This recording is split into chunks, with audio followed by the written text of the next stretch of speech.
Hello, everybody. Welcome back to another episode of Mondays Are For the Nerds. I'm your co-host, Jay Wright. I'm your other co-host, Tristan Stump. We thank you for joining us as we recap last week's pop culture news for you. Spoiler alert, I have no small talk. We finally have a little bit of a break news-wise, too, where it's like, it's just going to be, I have 5 game releases this week that are, like, noteworthy. I have 4 movies and 4 shows. So that's it. Their Anime Fest, I think that's what it was called. Mm-hmm. I think that's what it. Hold on, I can. Is that why there was so much for sure popping off with that? That's why discussing film had so much to talk about in the anime department. And spoiler alert, I did not get everything down because some of it was like castings and things. Yeah. But Anime Expo, that's what it was. Anime Expo was this week, so I do have quite a bit of anime news. But I only did like a couple descriptions. So yeah. I probably could have done more to pad out time, but it's whatever. Oh, well. We have stuff we'd like to do. Small talk wise, update on my Zelda thing. Yes. I've decided I'm not playing in release order. I'm playing in the order of what I'm in the mood to play. Fair.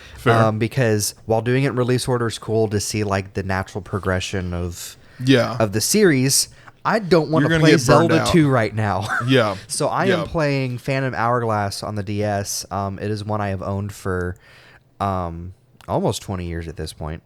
It was originally my aunt's, and then when we moved here, she like pretty much it was that and Paper Mario were like, here, you borrow these from me a lot, they're yours. Yeah, kind might of thing. as well. They've spent more time with you than me. Yeah, and so, but the thing about Phantom Hourglass is I have never beaten it, and I have never gotten past longer than beating the first dungeon, and so now I'm like actually like going through and playing through. Okay. So I'll play that one, and when I get done with that one, I'll figure out which Zelda game I want to play next. And I just want to see how many I can beat before Ocarina of Time comes out, and how many I can beat while also like playing other games, watching other movies and stuff. That you know, giving myself a little bit of a palate cleanser. Yeah. But yeah, that's my update. Phantom Hourglass. Here's the thing, Jay, like if we ever get to the point where we can regularly do like a lot of different Let's Plays, which we have plans to finish, like Batman and 007 will be finished. Yeah. But like there's Zelda games where I'm like, it'd be fun to like go through and do all the Zelda games little by little, where it's like the DS especially one. the Twilight. Oh, is that the werewolf one? Twilight Princess. Yeah. So yeah. Like I love that kind of stuff. I think you'd like, because you know, actually, no. I think I'm not going to say it because I want you to go in as blind as possible when we play. I don't. The only thing I remember is from the tier list last year, and that was our second tier list. Yeah, last year, almost 2 years ago. Yeah. So I don't even remember a lot from that. But the only thing is, the DS games would be very hard to do because they are touchscreen based. Yeah. And so, like, even if we got emulator and stuff, like having to do that with a mouse or something. Anyway, if I could figure out how, because honestly, Phantom Hourglass, even though I've not played very much of it, I do know that I like it a lot. The touchscreen controls or whatever. But there's a character in it named Linebeck who is like your companion through the whole game. He owns the boat you sail with. And anyway, he's great. You want to... sometimes you just want to deck him. But he's great. I love those characters though. And not in a he's stupid way, but he's like, you greedy son of a... Like, Anyway, so I've been enjoying that, but that's pretty much it in the last week. That just more getting this space ready, you know, different things. But yeah, that's pretty much my small talk of Zelda. And I just did like, you know, work, drank some Dr. Pepper cream soda. It's my new fixation. I did start watching more of X-Men this morning. 97? No. OG. Though the OG. I've never seen the OG. Yeah. I'm working my way through season 1. I think I have the last couple episodes left of season 1. You can see why it's like a beloved. Like, yeah. Like, dude, it is so. Every time they like have a new character, I'm like, that's Angel. That's Cable. The ones that I know. Yeah. I think the next one I have is Days of Future Past, part 1 and 2. Okay. And then the season 1 finale you're with about Bishop. You're really going to get Bishop and Cable in on that one. Yeah. I love Cable, the 2 we've got him in so far. The Genosha and then the Apocalypse. I want to say there's a cameo from Deadpool in one episode. Like, but it's before he's funny Deadpool, so it's just like He's when he's generic Deathstroke ripoff Deadpool. got bandanas flying from the back of his head. But that's all I've been doing. I mean, I watched a release we'll get into, but playing some Minecraft. no, I haven't. Yeah, I haven't gotten to watch much other than taking Sam and my sister to go see He-Man. They loved it. Good. Piper, have you ever watched this live-action Scooby-Doo movies? Yeah, I've seen it. Piper said Skeletor, the whole movie, reminded her of the Black Knight ghost from the second movie. I can see it. She goes, voice, the way the jaw moved, like everything, especially like... I think there's some point where he's holding like He-Man up and he like thinks for a second and his like jaw goes to the side and she's like, it was just very like... I can see that. And I was like, you know what? The line where he goes, "Oh, balls," is definitely right in the round tables. But yeah, so they loved it. In fact, Sam is like, when it comes out on DVD, we're getting that. So Blu-ray. So we're getting the Blu-ray of it. But nice. But yeah. But yeah, I guess we can get right into releases. In movies, on Tuesday, June 30th, 40 Dates and 40 Nights came to VOD and digital. Wednesday, July 1st, Minions and Monsters released in theaters. Follows the Minions in 1920s Hollywood as they search for frightening creatures for their monster movie, partner with a green creature, and must save the planet after unleashing monsters. I did go see this, and my message to you afterwards... I'm on record, and anyone who will listen, I would say the Minions annoy the crap out of me. Yeah, I hate the Minions. The movies are fine, but I can't stand the Minions. And I get out of here, and I'm like, I didn't hate it. Matter of fact, I kind of liked it. I really liked it, ? It's a love letter to Hollywood, old Hollywood, and the art of movie making. Yep. Also, you said George Lucas's cameo. Yeah, I haven't watched the movie, but I've seen George Lucas's cameo. Yeah. It's funny. It's hilarious. Peak. Yeah. I think I liked it a lot because it's I don't think it's as funny or trying to be as funny as the other ones. It's just trying to It has its humor moments. Yeah, it's just trying to be a comedy about making... Yeah. It's a story about like following your dreams and creating your passions, and I'm like, low key, I like that. They don't rely on like the slapstick. Yeah, using the Minions. Yeah. Like James is the main one. It doesn't follow the trio from the other two. Yeah, it's a different tribe, isn't it? Yeah. James and Henry, and then Ed, who's mute.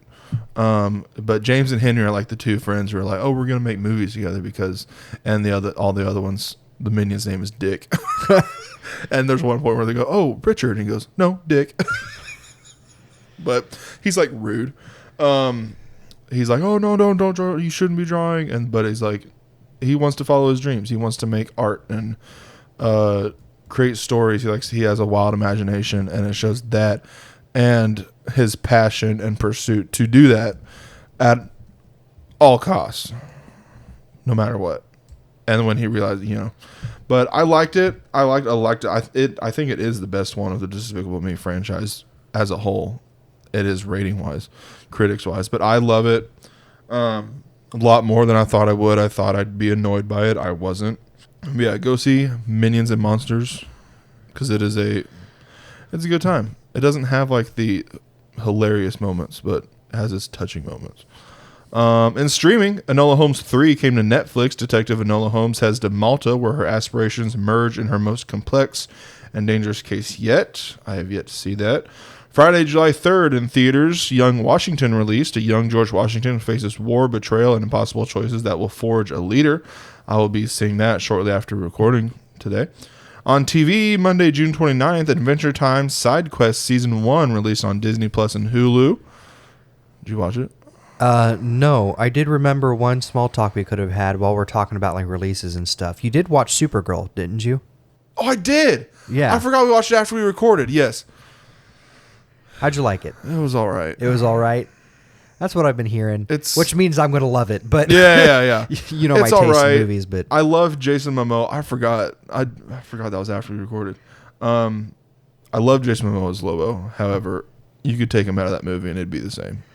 He's there because Jason Momoa wants to be Lobo. Yeah, I saw someone say that like they could have focused a lot more on Lobo's involvement. Yes. And like that would have punched up the script a little better. Yeah.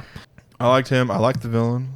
No, it was fine. It was enjoyable, but it's not one I'm gonna probably see again. It wasn't as good as Superman. I'll tell you that much.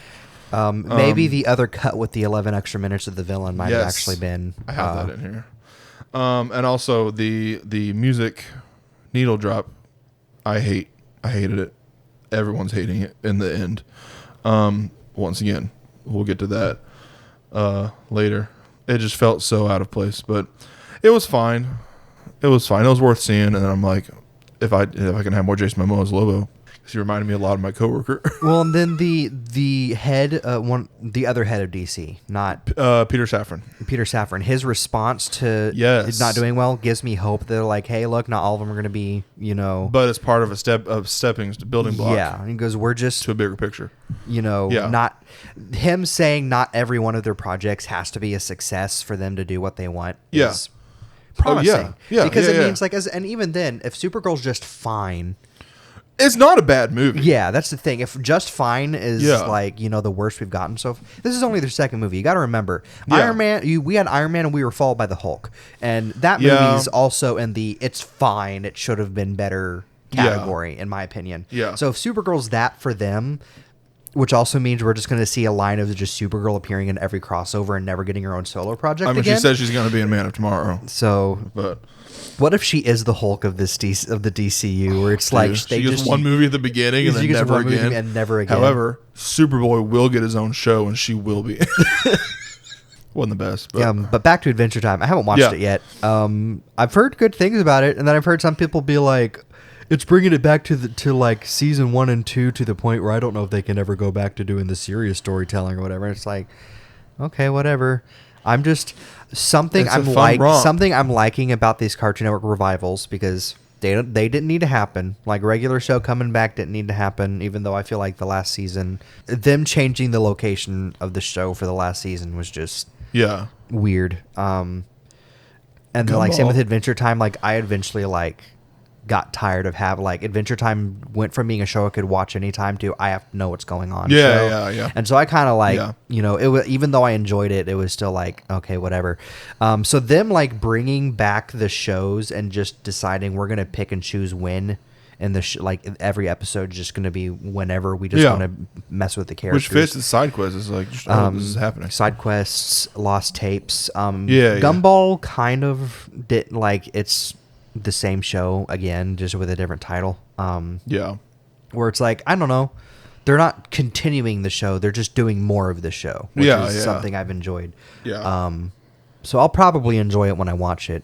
It is going to be weird to hear Finn have a different voice, but.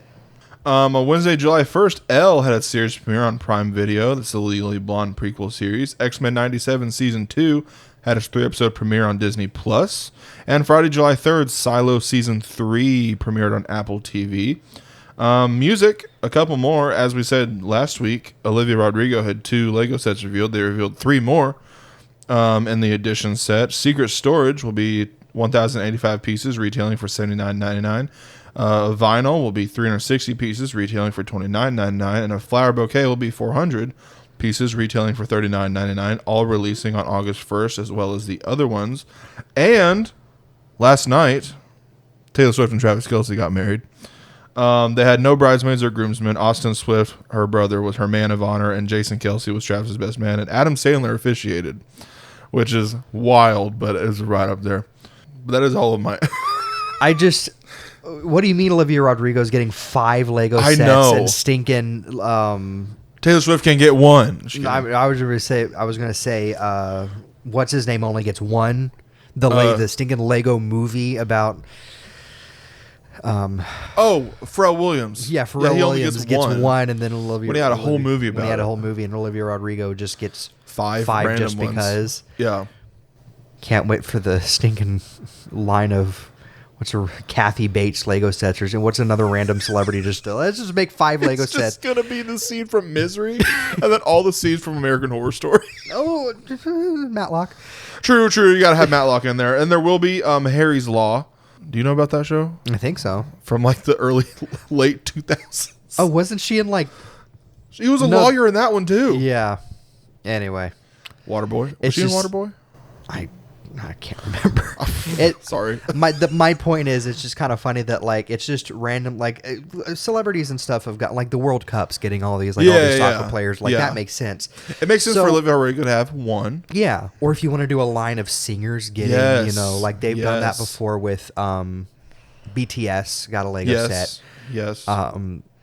And so it's like, oh, so Olivia Rodrigo gets a set, for Pharrell Williams gets a set. Make it's an like, Eras tour. Yeah, an Arrow. That would make sense. Like an Arrows tour, you get a minifigure of each era. Yeah, exactly. And don't get me started on that. Okay, we're hitting Lego. We're hitting up Lego ideas after this. Exactly. Let's craft it out. Anyway, it's just funny to me that like it's just of all the singers are just like random like one shot sets to know we're doing sets. Olivia Rodrigo is just funny which granted good piece of price ratio. She's that too for them to Amazing be like relatively like what do you mean I can get a vinyl for $30? Anyway, that is all my releases and music news for this week. And my releases, and for a long one, June 29th, Blood Gauntlet released on PC from Eric LaCroix and Decaf Panda Games. Quick runs, brutal mastery. Blood Gauntlet is a fast-paced arcade score attack where you harvest blood to survive, earn high ranks, perfect every run, master the gauntlet, and unlock extreme mode where the real challenge begins. Monopoly Star Wars Heroes vs. Villains released on PC from Behavior Interactive and Ubisoft. Get ready for a dynamic team-based twist on Monopoly set in the Star Wars galaxy. Choose your favorite heroes or villains, use their unique powers, and battle for control of the galaxy. I think that's on other consoles, but PC specifically released this week. Yeah. June 30th, Bug Scraper released on PC from Yolwukel, OLX, Verbaudet, 9 Sliced. It was also published by 9 Slice. It's just a random. It's like a list of random names from like.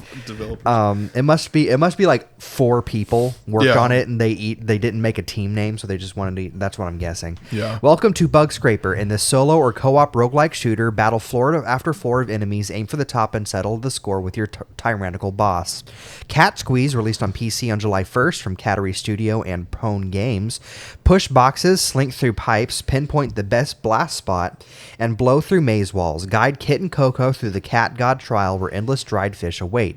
In a cozy hand-drawn puzzle world, a tiny mouse pal squeaks tips along the way. And finally, on July 2nd, Rhythm Heaven Groove, released on Switch from Nintendo and TNX. Time your button presses to the beat across a splashy collection of games that will challenge your rhythm. Catch flying veggies, bounce fruit off your biceps, swing sledgehammers, and more. Feast your ears on catchy original music while you focus, including tracks by renowned Japanese musician Sunku. It's also got like a multiplayer mode. It's got like this RPG mode, like it's like a rhythm RPG. Yeah. Anyway, I haven't played it, but it's nice that Rhythm Heaven's like back because that was from the DS days where it's like I remember it being a thing. OG nostalgia. I'm surprised there's been no Rhythm Heaven representation in Smash. Apparently there was almost a character in Smash for 3DS, but true. Like I don't think there's been a stage or anything. It's just strange that it's like a big enough series where it's like they did it all like, hey, it's exciting, we're getting this, and then it's never been in Smash. But that's my releases for this week. I have my first batch of miscellaneous. Also, buckle up. Just kidding. We got posters for The Social Reckoning, Camp Rock 3, and The End of Oak Street. Trailers and teasers for The Odyssey, releasing July 17th in theaters. Her Private Hell, releasing July 24th in theaters. The Devil's Mouth, releasing July 29th on Prime Video. The Bombing of Pan Am 103, releasing July 30th on Netflix. Camp Rock 3, releasing August 13th on Disney Channel, next day on Disney+. Union County, releasing August 14th in theaters. Colony, releasing August 28th in theaters. Don't Look Back in Anger, releasing September 11th in theaters. Wonka's The Golden Ticket, releasing September 23rd on Netflix. The Hunger Games, Sunrise on the Reaping, releasing November 20th in theaters. The Angry Birds Movie 3, releasing December 23rd in theaters. Werewolf, releasing on Christmas in theaters. Baywatch, premiering in January on Fox. And Not Alone, releasing April 16th in theaters. On release dates, Reacher Season 4 will release August 12th on Prime Video. And Neegly, the spinoff of Reacher, releases September 16th on Prime Video. In castings, Kristen Ritter will return for Season 2 of Dexter Resurrection. Chase Yee has been cast as the lead in Paranormal Activity 8. Tom Hardy will now return for Season 3 of Mobland. Monica Barbaro has been cast in the Oceans prequel movie. Lola Tung has been cast in Please. Peter Dinklage will star in the furious director Kenji Tanagaki's next action movie, written by John Wick creator Derek Kolstad. And The Heat 2 got official casting news yesterday as of filming. Christian Bale, Leonardo DiCaprio, and Stephen Graham will officially star. They will play Vincent Hanna, Chris Shirillis, and Neil McCulley, respectively. That is all for my first batch of miscellaneous. In my gaming news, Mina the Hollower is being added as a character to Rivals of Aether 2 in the future. The final Marvel token team was shown off. The Samurai Outsiders. It's Ghost Rider, Blade, Loki, and Deadpool. And Deadpool uses moves from other fighting games. Oh. Samurai? So it was kind of a random team like the Spider-Man one, but this one kind of cohesively makes more sense. I get Blade and Deadpool. Samurai, and then Samurai Ghost Rider, Blade, Loki, and Deadpool. It's the Samurai Outsiders. I don't know. For some reason, it's like the Spider-Man team makes sense. Like you get Spider-Man, Venom, Miss Marvel. We've said it before. And then it's just randomly Star-Lord, whereas this one it's like Ghost Rider, Blade, and Deadpool makes sense because I think Deadpool was a Midnight Sun at one point. At one point, probably. And then Loki just kind of like it kind of fits in like the dark magic kind of, and then Deadpool. It's almost like Deadpool and Star-Lord should have switched teams. Absolutely. Because then you get people that work with Spidey, and then you got Star-Lord on a team with like it's like cosmic and magic. You got Ghost Rider, Blade, and Loki. Like it. I don't know. It's an odd choice, but it works. Yeah. Microsoft has pulled funding on Project Fantasy, the next game from IOI Studios. IOI has made a statement confirming intentions to continue development on the game in somehow. PlayStation is shutting down the PS3 and PS Vita stores on various countries. It will shut down slowly across the world between August 26th to early 2027. Which sucks, but at the same time, like it sucks that there's so many digital games are going to be gone because of that. But at the same time, the PS3 is old at this point. Like we are now 2. We're probably going to be soon 3. I have a guess on when the release year is going to be, but we're about to get to that. But PS6, so we're about to be 3 consoles ahead. So them keeping up those servers, like it sucks. Those games need to be preserved, but at the same time, it was going to happen at some point. Like when Nintendo, unfortunately, when Nintendo shut down the 3DS shop, like it makes sense. Unfortunately, there's a lot of games that are now lost for the most part. But PlayStation is also ending production of physical game discs starting in January 2028. I would guess because the PS6 is digital only. There's rumors that it's a handheld hybrid like the Switch is. So that might be why they're going digital only, because then they just have to worry about the console being powerful and cooling and not have to worry about the parts for reading discs or anything. I still hate that, but it still sucks. And it's going to lead to issues for. You go ahead. I went to find a new game to play, and I went to my library, and I was about 30 games short of what I used to be. And it's because they took every single one, except for the ones that are on like your recently played up there. Yeah. Every single one that I had physically, they'd taken out of my library. Huh. Like none of my Far Cry games showed up. Some of my Assassin's Creed showed up. My Spider-Man. I noticed that recently before. Like if you haven't played a physical game in a while, it like kind of you have to put the disc back in for it to remember, oh, this is in your library. But it's still like they still showed up in my library, but then now they're just gone. I went from like 113 to like 80, and I'm like, it's wild, weird.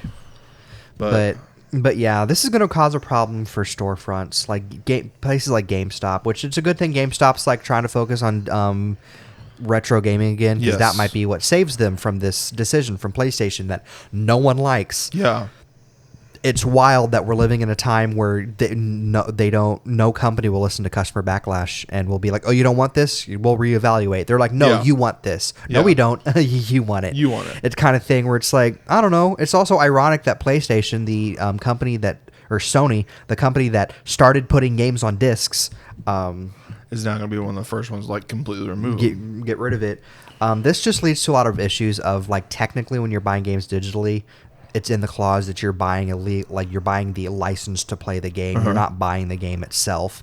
Different things And like if they that. decide to get away or do away with it, Revoke it, then it's gone. We'll just revoke it. So, like those 550 movies. So we're not going to get into that. Make a big stink about it. That's all we're saying. Yeah. Because I mean, when you've got IGN, Domino's of all companies, all these other companies, there is a cloud mega like the cloud Megaflare or whatever, the cloud service where you can store files in the cloud. They made a statement about as we analyze the ongoing change in the landscape, we've decided to go physical only with our with our digital cloud. And so it's like you've got other companies dogging on you for this decision. It's a bad decision. It's a horrible decision. It leads to Microsoft possibly being like, which Xbox is gonna Microsoft follow suit. Xbox kind of came out with this thing though where this is interesting. They are finding a way to where when you buy a game on disc, it digitizes the disc so you're not always having to put it in your... I did see that. Which is like, it's cool, but also is that you getting us ready for no discs. Yeah. And then Nintendo has the key card, which is a physical cart, but it's also it's basically a key to download the game. Yeah. Where that's kind of a thing where it's like you own the ability to download the game. Which it's not great, but at least it's a little more physical than completely getting rid of it altogether. Yeah. But you've got like my next announcement after this, and we won't talk about the PlayStation stuff anymore because Jay and I could rant about it all day. Yeah. Bethesda has announced that Elder Scrolls Oblivion Remastered will be fully on cart on Switch 2. Like they even did a video where it's like, look, physically, it's right here. Good. Like it's just you got Bethesda of all companies. It's like is also off. dogging on you. Yeah. PlayStation. Learn your lesson. They've learned no lessons from the PS5 era. Yeah. They're all in on live service games. Live service games don't do well. Oh, we're just going to keep doing live service games. Yeah. Maybe one will hit. You throw enough darts at the bullet, something's gonna stick. And amongst other things, like their companies that they do own that are actually making their single player games are taking so long to make games come out because it's like they've forgotten how to efficiently, everybody, Nintendo included here lately because their files, it's like they've forgotten how to, they're just like, oh, it's getting more expensive. Well, find ways to not make it as expensive. You have Blade in there? What they said about Blade? No. In lieu of what you said. They're basically like, it might be canceled because they're like so much over budget. Yeah. And I'm like, bruh, like last week they just said, oh, it's happening or something like that. But anyway, we need to stop ranting. Yeah. Moving on. WayForward has confirmed that the next Shantae game is slated for release in 2027. Nice. With little artwork of her with like, she's got like 3 ponytails and they've got like spike balls on the end. So and then the last art they shared when they announced that the next Shantae game was in development was her with like twin tails. So I'm wondering if her hair is going to play into the gameplay this time because she whips her hair. That's her weapon. Yeah. So I'm wondering if she's going to get like different hairstyles this time instead of different transformations. Yeah. Because she's a genie. She can belly dance to turn into different animals. So I wonder if they're getting rid of that and giving her new hair or something. Danganronpa 2x2 has been delayed to early 2027. WayForward's formerly delisted horror game The Morning's Light will be re-released, first on mobile devices and later on other platforms. Tears of Metal enters early access July 22nd. Kaiject has been announced, an action-adventure game set inside the bodies of kaiju creatures set for PC in 2026. Nivalis Nights has set a release date of September 29th. Guns of Eschaton has been announced, a fantasy western Souls-like first-person shooter coming to PS5, Xbox, and PC. Wild Wild Eden has been announced, a creature collection RPG releasing in spring of next year. Dinoblade releases July 23rd. Cats in the Shell was announced, a mech-building roguelike releasing Q4 2026. A public playtest is out now on Steam. Scrap Mechanic version 1.0 releases July 24th, and Onimusha Way of the Sword has pushed the release date up to September 4th. Nice. And in the Nintendo corner, Mario Kart World was updated with a free update that added 2 new cups to Knockout mode, the Drill Cup and Boomerang Cup, and their new routes through different maps. Stages. But I'm hoping at some point we get paid DLC with more maps and characters. Come on, Yes. it's been a year. You got to be working on something. Yes. And then the Chef Kawasaki Kirby Air Riders amiibo will release September 3rd, and that is my gaming news. I have my second batch of miscellaneous. In new looks, we got new looks at Werewolf, which feature our first look at Willem Dafoe, and first look at Aaron Taylor Johnson's transformation into a werewolf. First look at Red's 3 kids in the Erring Birds movie 3. Dude, that colander scene. Peak. New look at Resident Evil. New looks at Coyote vs. Acme. New look at Robert Pattinson, Tom Holland, and Anne Hathaway in The Odyssey. New look for first look at Tafiti and Moana. First look at Caesar Flickerman, Plutarch, Haymitch, and Effie Trinket in The Hunger Games: Sunrise on the Reaping. And first looks, got our first look at the Reacher spinoff Niggly, and our first look at Timothy Chalamet and Selena Gomez's characters Not Alone. That trailer did play before Minions, and I'm like, I low-key love this. It's like a rom-com. Yeah, It looks cute. it's one of those things where I hope the aliens aren't too much. Same. I hope that Same. that tone in the beginning. I hope the aliens are just kind of Yes. Yes. make yes. them rom-com funny. Don't make the minions funny. Yes. Oh, please, God. Please, God. We've circled back. I'm back to hating it. In box office, You like James and Henry. You don't like the minions. I like James and Henry. I like Ed. But other than that, no. In box office, Obsession is now the 6th highest grossing horror film of all time in the U.S., passing The Exorcist, currently at $379.5 million. Toy Story 5 is now projected to become the biggest film in the franchise with around $1.2 billion worldwide. Supergirl opens with $37.1 million domestically. Michael has become the highest grossing biopic of all time, passing Oppenheimer, and Minions and Monsters earns $14.2 million in its domestic opening day, the lowest of the franchise. And box office draft, for me, Toy Story 5 has made $640,263,249. Michael has made $978,080,000. And Minions and Monsters has made $41,547,245. Then the total for me, as of a couple hours before recording today, is $1,618,343,249. For Stumpy, the Super Mario Galaxy movie has made $1 billion, $9,276,506. Supergirl has made $83,370,000. And Match of the Universe is sitting at $110,540,345, which means you're at $1,092,646,506. So I'm good. I'm good. $30 million ahead of you then.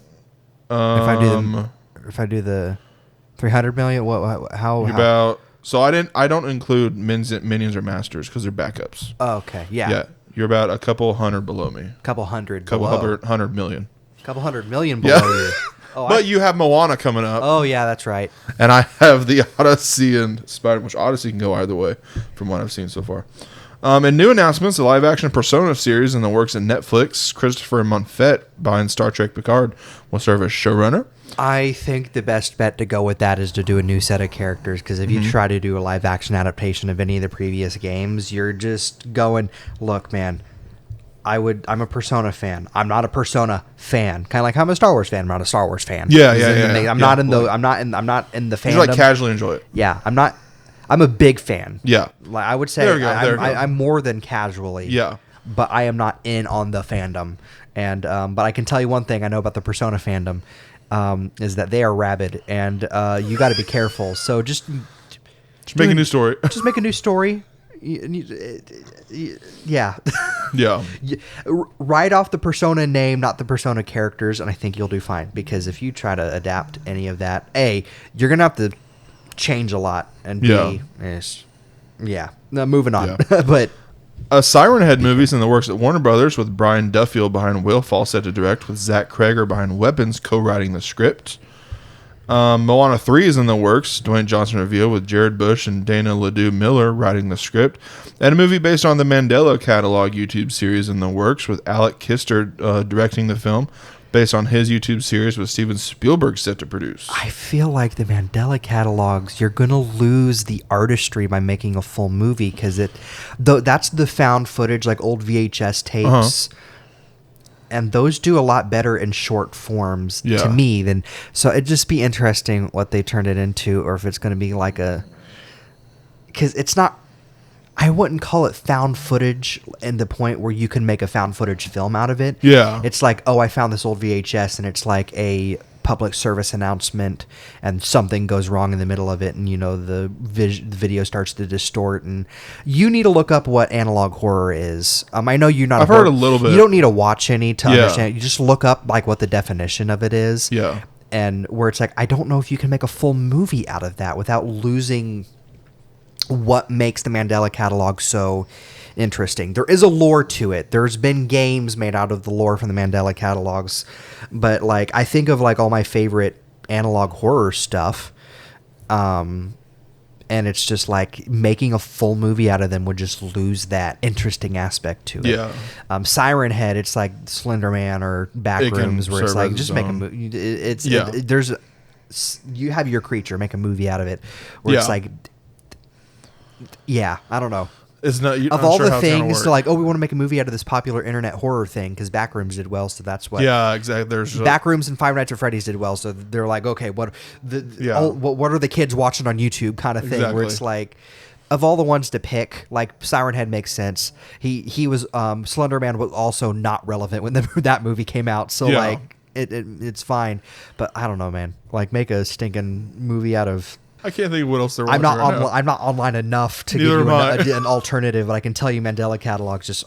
I mean, with the original creator attached, maybe he'll have a vision of something, but it's just like kind of like Kane Parsons with the Backroom, where maybe if he's in charge of it, maybe there'll be something. Maybe it'll be about the tapes themselves than what's actually on the tapes. But then you're just making the ring. Moving on. In my miscellaneous mentionables, Samantha Morton's performance as Cersei in The Odyssey received the first standing ovation from a Christopher Nolan cast and crew since Heath Ledger in The Dark Knight. Danny McBride says his G.I. Joe movie will hopefully begin filming next year. The film will follow. It'll be a grounded action film and not a comedy. The film will follow Duke and a group of other Joes in a town called Springfield that is secretly all Cobra. In Lego, more Lego news and the ideas, it was officially revealed this week. E.T. the Extraterrestrial. Set. It'll be 1,226 pieces, retailing for $139.99, releasing on August 1st. And my last piece of miscellaneous news, the name of the iconic real estate agent in SpongeBob has finally been revealed to be Janet. Look, your show has gone on for too long if you're bringing back one-off characters. Yeah. I saw that and I'm like, I'm including this. Look, making an episode about the My Leg guy is like, okay, that's one thing. And when a show goes wrong long enough, like making reoccurring jokes and like focusing on that, like, it's whatever. That's fine. Bringing back Bubble Bass and making him more of a reoccurring character, they should have done that from the beginning. He had appeared a couple times after his first appearance anyway, so it was like, that makes sense. I don't know. It's just, it's like, yay, we found out her name was Janet. Okay. What now? What kid watching SpongeBob today cares? It's just random dad just showing it to his kid. And he goes, the Rick Dalton. Hey. She has a name now? She has a name now. But anyway, that is all my miscellaneous news. Maybe I think this PlayStation news has made me too cynical this week. And I have anniversaries this week. On June 28th was the 30th anniversary of The Nutty Professor, starring Eddie Murphy. Oh, I love that movie. The 20th anniversary of Superman Returns. I also love the original Nutty Professor with... I need to watch that one. Why is his name? Jerry Lewis. Yeah. The Jerry Lewis Nutty Professor is also really good. 20th anniversary of Superman Returns, the 35th anniversary of Adventures of Mana on Game Boy, and the 25th anniversary of Star Ocean Blue Sphere on Game Boy Color, and the 10th anniversary of Zero Escape, Zero Time Dilemma on 3DS and PS Vita. June 29th was the 10th anniversary of Bad Moms, 25th anniversary of Final Fantasy Chronicles on PlayStation, and the 10th anniversary of Inside on the Xbox One. June 30th was the 20th anniversary of Devil Wears Prada, and the 10th anniversary of the BFG. Yes. BFG. July 1st was the 40th anniversary of Big Trouble in Little China and the 35th anniversary of Duke Nukem, as well as the 30th anniversary of the Neo Geo. July 2nd was the 40th anniversary of The Great Mouse Detective, and July 3rd was the 30th anniversary of Independence Day.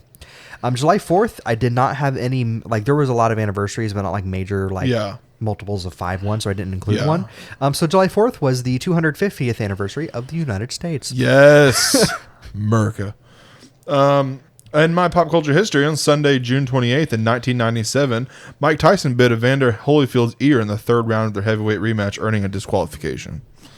And if that's not pop culture for The you, only reason I know the Evander Holyfield's name, like, to me, it'd just be like, oh yeah, the guy that Mike Tyson did, was because he's in an episode of Phineas and Ferb. of course he is. I need to watch more of that. He like first season, like he's the first guest star I think they ever had, because it's the first episode introduces Buford, and it's by someone's. It's the thumb wrestling boxing match episode, and so he coaches Phineas. Yeah. And anyway, a little missing part of his year. Yeah. Milestone birthdays that day were also John Cusack turning 60 and Mel Brooks turning 100. Monday, June 29th in 1998, the Lifetime Movie Network made its debut. On Tuesday, June 30th in 1940, Brenda Starr, the first newspaper comic strip by a woman, Dale Messick, appeared for the Chicago Tribune Syndicate, and Mike Tyson turned 60. Wednesday, July 1st saw in 1984, the PG-13 rating is introduced by the Motion Picture Association of America. Thursday, July 2nd in 1939, the first World Science Convention, named WorldCon, was held in the Caravan Hall in New York from July 2nd to July 4th, 1939. On Friday, July 3rd, in 1971, Doors frontman Jim Morrison died of an accidental drug overdose at the age of 27. And Saturday, July 4th, 1862, Lewis Carroll told 10-year-old Alice Little a story that was the basis for Alice's Adventures in Wonderland, published 3 years later in 1865. And also milestone birthdays, our friend Hayden turned 25 today. Yes. Happy birthday, Hayden. And that is all for my pop culture history. In my anime news, this is going to be a little longer than the rest of my sections.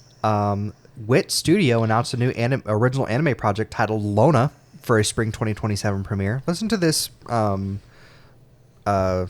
synopsis. Hit me. I had to their synopsis was a bunch of sentences listed down, so I kind of paraphrased it because I'm not. It's too much to. But when humanity comes under attack from the undead, the government forms Lona, the laboratory of optics and neural analysis. Researcher Ao and her apprentice Sango analyze the brains of the dead and their memories to discover why the dead are returning to life. Ooh. Very intriguing. Yeah. When you finally get into watching anime when something else comes out, that might be one you want to look at. One more year, folks. Just wait. Wisteria Wand and Sword Season 3 is in development. That makes me very happy. Cyberpunk Edgerunner Season 2 will premiere fall 2026. Mission Yazukara Season 2 premieres October 2026. The Kept Man of the Princess Knight premieres January 2027. The anime adaptation of The Bugle Call premieres in 2027. Marriage Toxin Season 2 premieres in January 2027. An anime adaptation of Sora and the House of Monsters has been announced for 2027. An anime adaptation of Witch and Hound is in development. The Ramparts of Ice Season 2 premieres October 1st. The Apothecary Diaries movie will release in Japan on December 11th. Mashal Magic and Muscle Season 3 premieres January 2027. Star Wars The Ninth Jedi premieres August 5th. Very excited for that one. I think there's another one of the Star Wars Visions one-offs that might be getting a full series. I can't remember. But if this is a trend, there's one I want them to make a continuation of. Because a lot of them ended on they could do more if they want. Yeah. But I wouldn't say any of them are cliffhangers. There's one that ends on a cliffhanger. I'm like, and you didn't come back for season 3 to do a continuation, so I'm mad at you. Medaka Kirioa is Impervious to My Charm Season 2, premieres in January 2027. An anime adaptation of Heir to the Monster Mancer has been announced. Veteran adventurer Hakura has overcome countless trials, but his latest fight with a deadly Hydra nearly cost him his life. In the nick of time, he is saved by an intriguing young lady named Lean, who, to his surprise, possesses the rare ability to tame any and all monsters. Now indebted to the unscrupulous Monster Mancer, Akura decides to join her in her travels, the two of them arguing and bickering every step of the way. What has drawn them together and what adventures await this unlikely pair? I wonder if they're gonna fall in love. Actually, knowing anime, it's gonna end with them going, I think of you fondly. Yes. And then you're like, we don't know if they're going to get together or not. Directed by Michael Bay. A Certain Dark Item premieres October 9th. The Elusive Samurai Season 2 premieres July 17th. Here You Are, an anime adaptation, has been announced. I think that's a rom-com. A solo leveling movie, Solo Leveling Beyond of the System, has been announced. Fate Rewinder premieres in April 2027. Magical Buffs, The Support Caster is Stronger Than He Thought, will premiere in 2027. Steel Ball Run, JoJo's Bizarre Adventure returns with more episodes September 25th. The Rising of the Shield Hero Season 5 premieres in 2027. Even the Student Council Has Its Holes premieres October 2026. Loner Life in Another World Season 2 is in development. An anime adaptation of Alien Stage is in development. A sneak peek at the Sonic the Hedgehog 35th Anniversary anime short, Memories and Beyond, was released. And we got a poster and first look at characters of the Ghost of Tsushima anime premiering in 2027. Which means I am on records, and that's going to be the first one I will watch. That is going to be the first anime Jay will watch. Yep, I think I said it on the pod. Yeah, you did, when it was announced 2 years ago. Where I was like, great, we'll have to wait 3 more years. For Jay to watch an anime. I'll do it. And you got any comics? Not this week. In my comics, I don't have a lot. On DC, My Adventure with Superman, I got our first poster for John L. / Superboy. On Supergirl, 2 cuts of the film were screened to test audiences, one from Craig Gillespie and one from DC Studios. Gillespie's version was 11 minutes longer and featured more of the villain Krem, but the cut from DC Studios was the one chosen for release. I wonder if this will go down as like a better Suicide Squad thing. The big needle drop at the end of the film was originally a cover of Cyndi Lauper's Girls Just Want to Have Fun. The song choice was also by James Gunn, which I feel like that would have worked better than what we got. Hey, Mr. Terrific. What? Hot take. I like it. The one that they had? I just like the song. So well, the song's fine, but like... and maybe when I watch the movie, I might think it doesn't fit in context, but knowing the characterization of Supergirl they have, and also like her companion that's with her, I'm like, it kind of fits. Maybe not in the scene they used it for. Yeah. I don't know. Yeah. It just was, when it came to that, I was like... Also, another hot take. Why? Never mind. No, wait, say it. No, it is completely unrelated to anything we're talking about right now. So I'm not. You better tell me after we finish recording. I mean, I could do it, and we can do it a whole aside thing. I like the Cleveland Show better than Family Guy. Oh, you're right. That is so completely unrelated. Completely unrelated. It's not even But I said hot take, and my brain went hot takes. Anyway. Not that you have much. You haven't watched either. I haven't seen any of them. I've seen clips from, or I've seen some episodes of Family Guy when Chronisters. I'm at Chronisters, but a Mr. Terrific series is in the works with Alan Heinberg behind the Sandman writing the pilot.